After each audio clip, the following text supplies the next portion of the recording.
The next big wave in crypto isn't another meme coin. It's not hype, it's not speculation. It's real-world assets moving onto the blockchain. Because no matter how hard you work, how much you try to save, it still feels like your money is stuck. Stuck in a bank account that barely grows. Stuck in assets you can't access. Stuck in a system that feels like it's moving, but you're not really moving with it. And then you hear something strange. People talking about tokenizing assets. Real estate, gold, even art, being turned into something digital.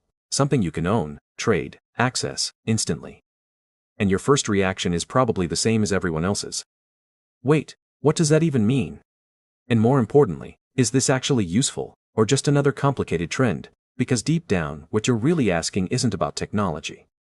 It's about this. Is there finally a way for regular people to access opportunities that used to feel out of reach? Most people think the problem with money is simple. They believe it's about not earning enough, or not investing early enough, or not taking enough risk. But that's not really the full picture.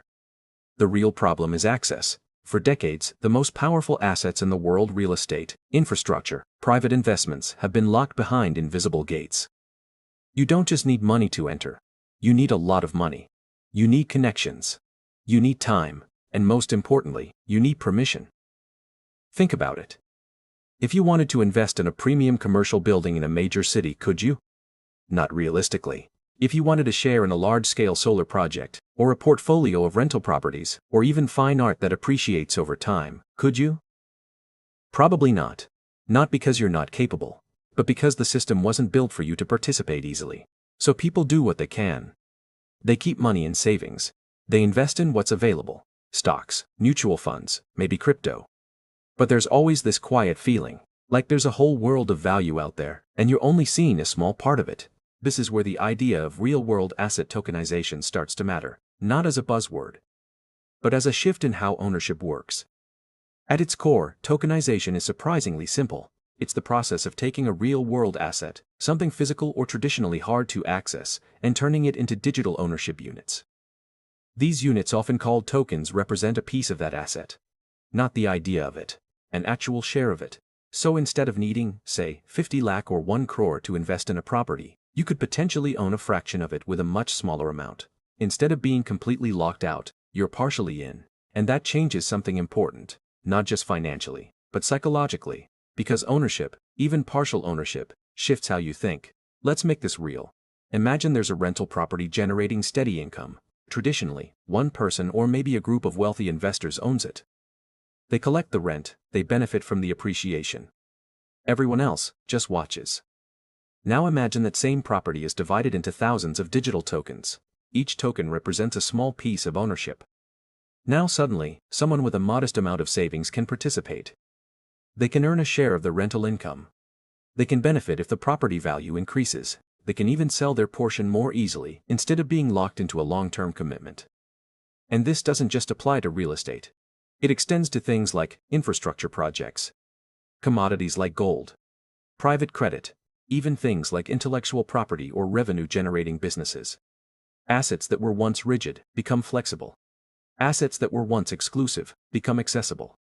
But here's where it gets interesting. This isn't just about breaking things into smaller pieces. It's about liquidity.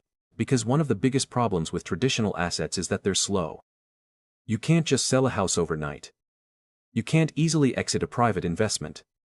You're stuck, even if your situation changes. Tokenization introduces the possibility, not a guarantee, but a possibility of more fluid ownership. Where buying and selling becomes faster, more transparent, less dependent on intermediaries. And for someone who has ever felt trapped in a financial decision, that matters more than it sounds. But there's also a psychological layer here that people don't talk about enough. When assets become more accessible, people don't just gain opportunity, they gain agency. Instead of feeling like money is something that just sits or disappears into expenses, it starts to feel like something you can direct, even in small ways. And those small shifts in control can change behavior over time. You start thinking differently about saving, about risk, about long-term decisions. Because now, the options feel real. At some point, if you sit with this idea long enough, a realization starts to form. The future of investing might not be about finding the perfect asset. It might be about access to more types of assets, Because real diversification has always been limited by barriers. Not by intelligence. Not by effort. By structure. Tokenization doesn't magically remove all risk. It doesn't guarantee returns. And it definitely doesn't mean every project is trustworthy. But it does something subtle and powerful. It lowers the barrier between you and participation. And once that barrier lowers, your decisions change. You stop thinking in extremes, all or nothing, in or out. You start thinking in latiums, all or nothing, in or out. You start thinking in layers. Small exposure, gradual learning, measured risk. Instead of needing to commit everything to one opportunity, you can explore multiple ones, carefully. And that shift from pressure to flexibility is where a lot of financial stress begins to ease. Because the stress was never just about money, it was about feeling stuck. So where does this leave you? Not in a place where you need to rush into anything. And definitely not in a place where you should blindly trust every platform or project you see, but maybe in a place of curiosity, with a bit more clarity. If you're thinking about real-world asset tokenization, it helps to approach it slowly, understanding what the asset actually is, not just the token. Is it real estate, debt, a revenue stream? Who manages it? How is value generated? And just as importantly, how is risk handled? Because while tokenization can open doors, it doesn't remove uncertainty. That part still requires judgment and patience. It also helps to think about scale. You don't need to go big. In fact, starting small is often the most rational approach. Not because small is safer, but because small gives you space to learn without pressure.